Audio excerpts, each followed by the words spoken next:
Kali ini kita akan belajar mengenai cara melakukan pengolahan data menggunakan JSON Dataset. Pertama sekali, saya ingin perkenalkan soal aplikasi AJSOP ini sendiri. Jadi aplikasi AJSOP ini adalah aplikasi yang memang dirancang untuk melakukan mosaiking, ya, ortomosaik. Jadi kemudian kita bisa menghasilkan 3D model, bisa menghasilkan digital elevation model, bisa menghasilkan point, bisa menghasilkan banyak hal dari sini, ya. Nah, kali ini kita tidak akan banyak membahas hal lain, kita hanya belajar cara melakukan auto-mosaiking menggunakan AJSOP Metasafe ini. Pertama sekali, kita akan masuk ke tab workflow ini. Di workflow sendiri, kita bisa add photos dan add folder. Kalau kita add photos, maka kita akan bisa masukin foto satu persatu, walaupun nanti bisa di select all, ya, untuk memilih semua foto. Ada juga yang add folder. Add folder ini dimana foto-foto yang mau kita olah berada dalam satu folder, mana kita langsung add folder di sini.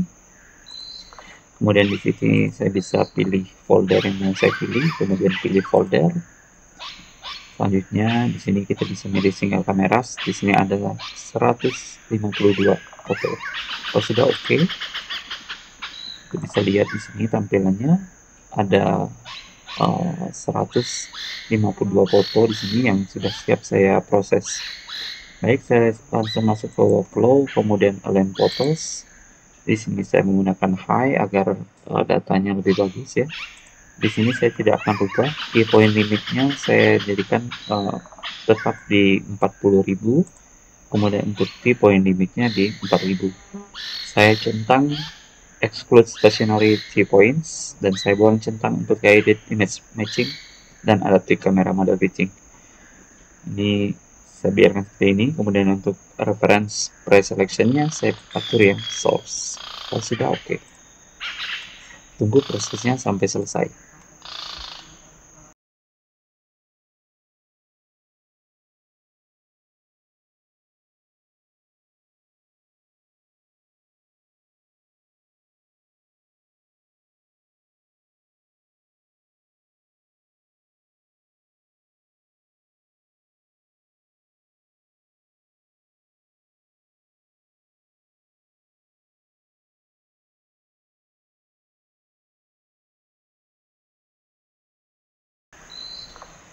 Nah, selanjutnya sudah selesai sampai di sini, kita bisa membuang biru-biru ini dengan cara klik yang show kamera ini.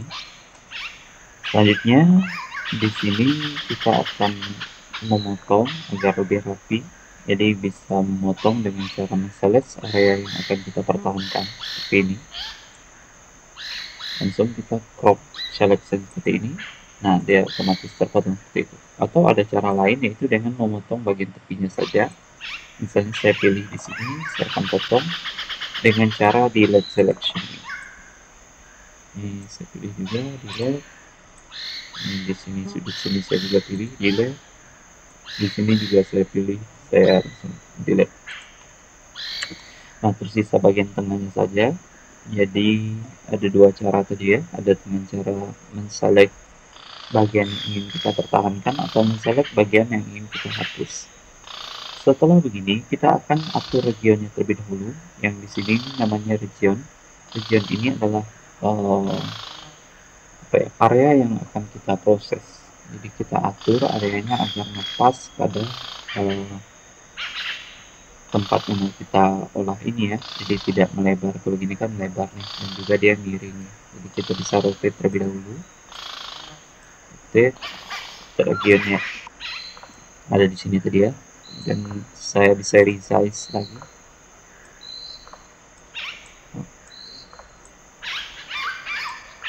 Saya bikin dia ngepas ke area yang mau kita olah. Oke, saya bisa lihat di dari samping ini. Kalau kita lihat ini masih banyak space kosong, ini sebenarnya bisa kita press jadi seperti ini.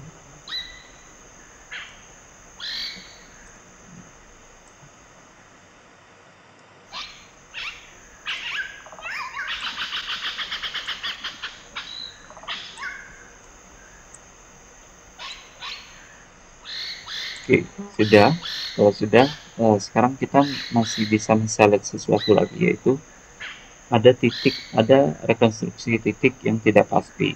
Jadi kita bisa masuk ke workflow, kemudian masuk ke model, kemudian gradual selection di sini, kemudian pilih yang reconstruction uncertainty. Ini saya bisa atur di 40. Kita bisa lihat di sini ada beberapa yang terseleksi, sudah oke. Langsung kita bisa delete saja, praktis.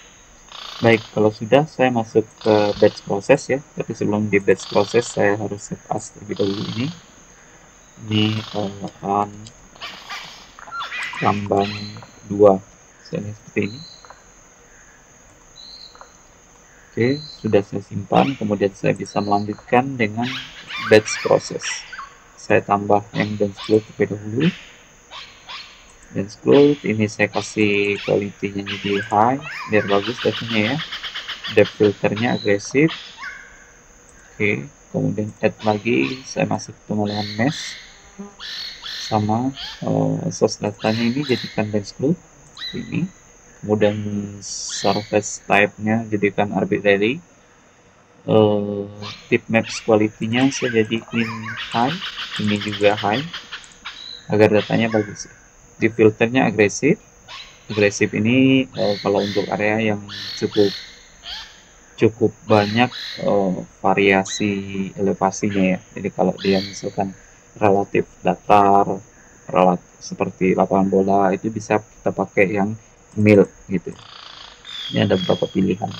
Untuk mengganti pilihan kita klik 2 kali aja cepat-cepat, nanti muncul pilihan seperti ini. Interpolasinya jadi enable, kemudian oke. Lanjut, saya akan mengolah tekstur juga. Mapping mode-nya saya kasih yang generic saja. Sebenarnya ada pilihan lain selain generic ya, ada orthotopo. Saya akan pilih yang generic saja. Kemudian hole filling-nya ngisi lubang ya, kasih yes. Kalau sudah oke. Lanjut saya akan bikin dam juga ini. Source datanya saya kasih yang dance flow, quality-nya saya jadiin high, interpolasinya jadi default, point plus-nya di all. Oke. Lanjut ke ortho mosaic sekarang. Solusinya 0, kemudian surface nya mesh, blending mode-nya mosaic. Kalau sudah oke. Ini saya centang nih, save project after each step. Jadi setiap selesai satu step dia akan otomatis menyimpan project yang sudah kita proses. Sudah oke ini. Nah, prosesnya sudah dimulai dan kita tunggu sampai selesai ke build auto mosaic-nya. Nanti kita kalau misalkan gagal, nanti di sini ada fail. Kalau misalnya prosesnya sudah berhasil, di sini failnya akan jadi 0 seperti ini dan prosesnya 1 dari 1 sampai ke sini nantinya. Kalau gagal, kita bisa lihat proses gagalnya di mana. Kita bisa pause, bisa minimize, ini bisa olah di background juga, atau bisa di cancel untuk membatalkan.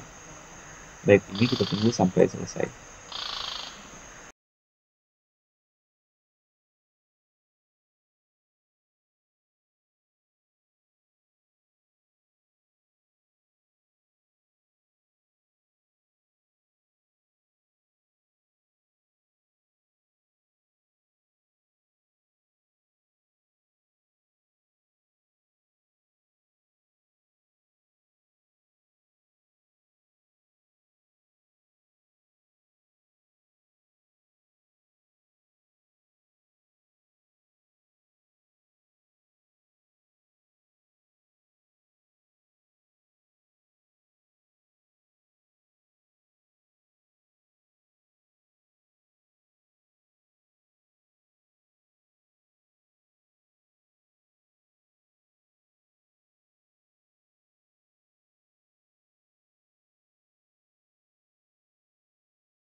Ini artinya prosesnya sudah selesai semua.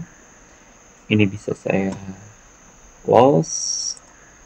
Kemudian kita selanjutnya bisa langsung ekspor ini ya, di ekspor nanti ada banyak pilihan, ada poin. Jika mau ekspor poin, nanti hasilnya adalah titik-titik, di mana titik-titik tersebut ada informasi soal nilai X, Y, dan Z. Kalau kita mau ekspor model, nanti bisa dibuka di aplikasi pembuka 3D model ya, bisa 3D Viewer ataupun XU 3D dan sebagainya. Nah, kalau orthomozaik yang kita ekspor, maka kita akan dapat tampilan seperti ini nanti, yang kemudian bisa dibuka di ArcGIS, bisa dibuka di Global Mapper, dan lain-lain. Nah, dan sendiri digital elevation model, nanti kita akan dapat sebuah data yang berisi informasi ketinggian ya. Baik, selain itu kita bisa generate report untuk laporan dari processingnya. Oke, saya akan mengekspor AutoMosaic terlebih dahulu. Ini saya atur UTM zonanya di zona yang kekuatan S UTM ya. Tapi kalau misalkan bingung soal zona ini, bisa googling UTM zona UTM Grid Indonesia gitu ya. Saya pilih yang 48S karena ini kemarin ngambilnya di Palembang ya. Untuk background colornya saya pilih yang black. Kemudian untuk contrastnya saya pilih yang non. Saya pilih yang right big thief. Jadi pastikan Anda tidak pakai yang tail ini. Kalau tail ini dia terpisah, terpotong-potong nanti. Oke, kalau sudah seperti ini semua, kita bisa langsung ekspor ini.